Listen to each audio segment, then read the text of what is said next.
En nuestra serie de los 7 dones del Espíritu Santo, hablemos hoy del don de ciencia. Cuando escuchamos hablar de ciencia, nos imaginamos a un científico haciendo experimentos en un laboratorio. Pero recuerda que la ciencia se refiere al conocimiento adquirido en base a la experimentación o a la observación en todos los campos de la vida. Por ejemplo, en la biología, en la medicina, en la tecnología, también en las ciencias humanísticas como en la historia, como en la filosofía.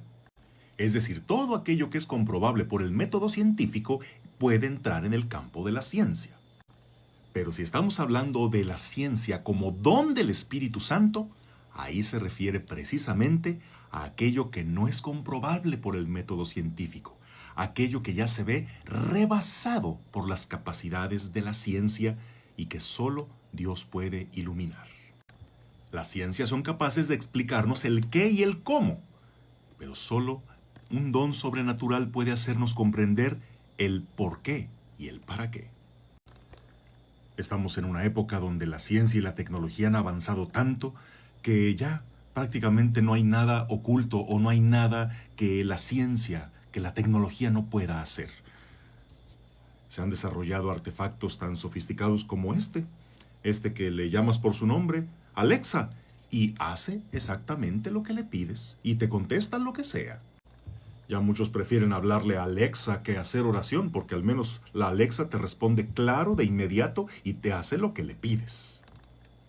Y qué frecuente es escuchar decir, sobre todo quien ha estudiado un poquito de ciencias, poquito, que ya quedó superada la fe. La fe, la religión es solamente un parche para la ignorancia, para lo que la gente no podía comprender en ese momento, pero ya llegué a esa etapa donde ya no creo en Dios, yo creo en la ciencia.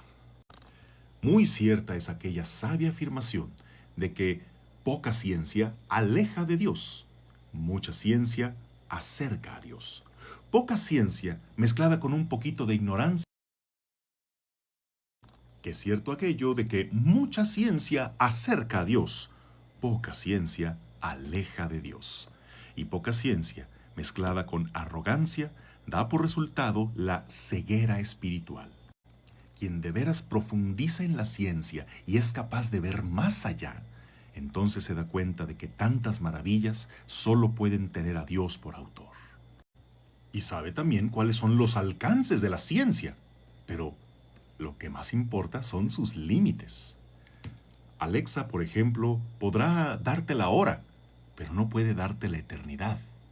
Alexa podrá responderte preguntas sobre el clima, sobre la historia, pero no puede responderte sobre el sentido de tu vida.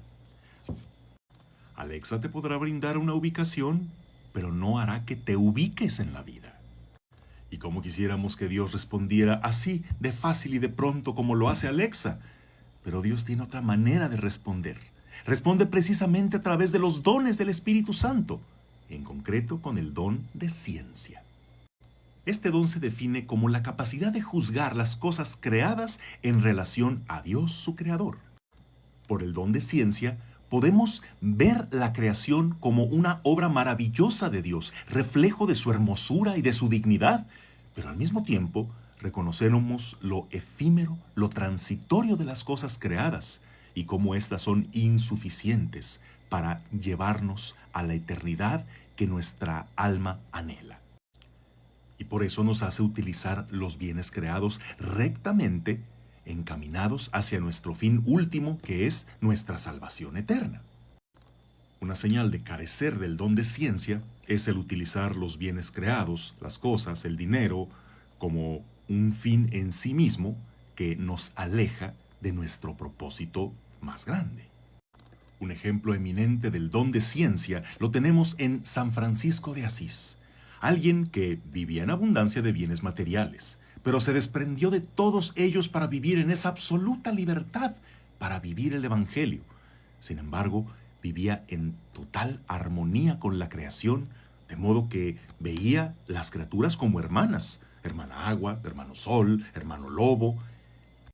Y el cristiano que tiene el don de ciencia está inmerso en el mundo, trabajando en las realidades temporales, en la sociedad, en la economía, en la política, en la familia, pero sin que estas cosas lo distraigan de su fin último. Sabe apreciarlas mas no sobrevalorarlas. El don de ciencia no anula, sino que eleva y perfecciona el conocimiento de las ciencias humanas. Una fe que prescinde del uso de la razón y de la ciencia es mera credulidad y fanatismo. Y una ciencia que te haga creer que la fe es cosa superada, ese cae en un cientificismo y acaba en el absurdo. Pero aquel conocimiento que te hace abrir tu mente a una realidad superior a lo que podemos ver con los sentidos y ver a las criaturas como un motivo más para buscar a Dios, ese es el conocimiento que viene del don de ciencia. Aprovechemos los avances de la ciencia. A Alexa, pídele lo que quieras que haga. Pero a Dios, escúchale, para que sea Él quien te inspire lo que debes hacer, lo que más convenga a tu bien, a tu salvación y al de los demás. Que tengas un bendecido día, en el nombre del Padre, del Hijo y del Espíritu Santo. Amén.